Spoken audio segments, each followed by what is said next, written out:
This is just a simple lemon. You might enjoy it while you're having a tea, or with your tequila, or while baking. But not everyone knows that the citric acid in their juice is also used in many cleaning products.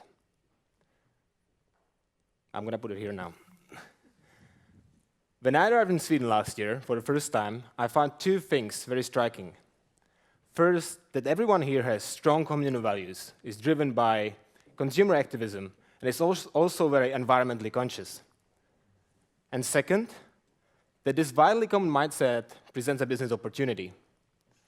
So when I and a few friends realized that there is a big debate about the traditional cleaning products and their alternatives, we decided to start a company which would be offering those alternatives as a service. But now, why do we care about clean? It's of course to improve our hygiene, to prevent the spread of infectious diseases, and for aesthetic reasons. In the same way the ancient Romans took baths to do just that, the contemporary society has developed an overwhelming range of sophisticated products for cleaning. Now, many people think that the one and only way to clean their homes and their bodies is with strong dosage of specialized synthetic chemicals. In Sweden now, we have more than 8,000 different cleaning products. And worldwide, 5% of the petroleum consumption goes into manufacturing of synthetic chemicals used in cleaning products and cosmetics. What do we do with them? We employ so much excessive disinfection. We become those bacteria hunters, if you wish. We obsess ourselves with extermination of all germs. But at the same time, we are forgetting about the damage it causes to ourselves, animals, and the environment. You have to understand that whenever you use a chemical, for whatever reason, it always leaves a trail behind. On your kitchen countertop, in your bathtub, on your skin, just everywhere. And the rest, we flush down the drain, where it subsequently enters the waterways, where often, even after applying advanced water treatment methods, the aquatic organisms are exposed to unnatural substances.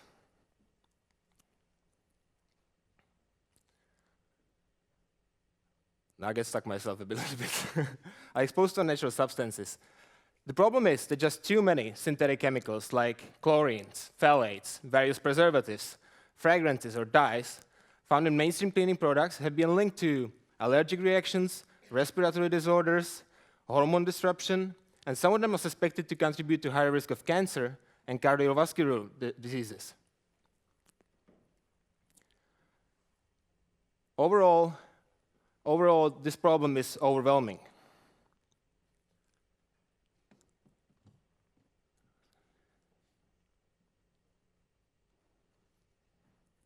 Let me just get some water here.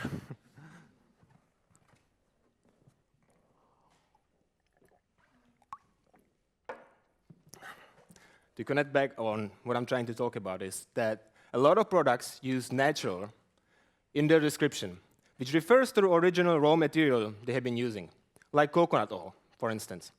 In fact, these natural ingredients are mixed in the lab with other chemicals to create, in the case of coconut oil, foam for your shampoo. To be honest, there's literally no link between the ability of shampoo to produce foam and to clean your hair. The whole hype about more foaming is just driven by consumer demand for no real purpose. We live in this paradox where by cleaning ourselves, we are actually compromising our health and the state of the environment. But more than that, the cleaning industry has also revolutionized the way we perceive or what does clean mean. Clean now has to look a certain way, and clean has to smell a certain way. For example, fragrances in laundry detergents are designed to penetrate the fabrics, leaving you exposed to the chemicals they contain even after you wash your clothes.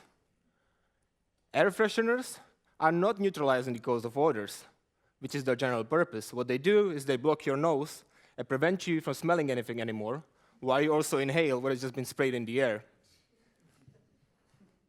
But there is more than that. With this revolution of what does clean mean, as another example, in the 1960s, the smell of clean was associated with bleach and ammonia. In the 1970s and 1980s, the scent of lemons and pine forest became popular. Today, You can have your toilet bowl smelling like a tropical jungle, or an air freshener giving the buzz of Moroccan bazaar. But a little bit more than that. Back to this lemon now. As funny as it may sound, cleaning is actually a quite complex science. Final result of every cleaning is determined by 4 interdependent factors in the so-called sinner's cycle. And no, this has nothing to do with any religion, because these are the time, temperature, mechanical action, and the strength of chemicals used. So if you don't have time to let your cleaning products sink in, and you don't enjoy scrubbing as much as I do, you can either increase the temperature or go for stronger, more concentrated chemicals. So this is exactly something that the cleaning industry has been doing for a long time now, going for stronger, more concentrated chemicals. What I'm trying to say is that it can also work the other way around. You may use weaker or natural chemicals and let them sit longer. Or you may highly increase the temperature, as it is the case with steam cleaners. Or apply more mechanical action with microfiber cloths. It gets even simpler with the so-called preventive measures. It is said, for another example, that 80% of the dirt in our homes comes through the door. So a good doormat reduces this number substantially. And all this together is what we call ecological cleaning. It is a mix of natural ingredients, preventive measures, and high-end technology. Perhaps you may associate ecological cleaning with eco-labeled products. They are certified by third parties, contain safer chemicals, and they are definitely much gentler to use for you and for the environment. To put this into some context, however, the market share of eco-labeled products in the United States was 3% in 2012. And that's despite a lot of media coverage. In cosmetics, it was even less than that. The situation is substantially different in Sweden, where this market share is much larger, and that's mainly due to 3 things. This is lower price, a higher customer awareness, and the decision of the major supermarket chains to preferably promote cleaning products with eco-labels. But overall, we say that these products, the eco-label products, have reduced impact. But if you're into eco-cleaning, there is also another class of product called ecologically safe. You may or may not realize, but you probably have most of them in your kitchen already. Soda bicarbonate, for instance, makes for a great and gentle abrasive, while it also neutralizes smells. They even, as funny as it is, used it during the Manhattan Project, when they were building the atomic bomb, to wash the clothes of scientists from the radioactive residues, because that was the only thing which could actually help that. Or citric acid, again, found in these lemons, dissolves, besides being a food preservative, it also dissolves mineral buildup from hard water, which is a common problem in most countries, including Sweden. Then if you mix natural soap with water, it really replaces any multipurpose cleaner. And last but not least is vinegar, which is great for mild disinfection and also for glass cleaning. These few, simple, cheap, and natural ingredients are safe for your health, your economy, and for the environment. So I was asking myself, why the heck aren't all cleaning products based on these ingredients yet? Well, I once read this in a newspaper article, and I think it pretty much sums it up.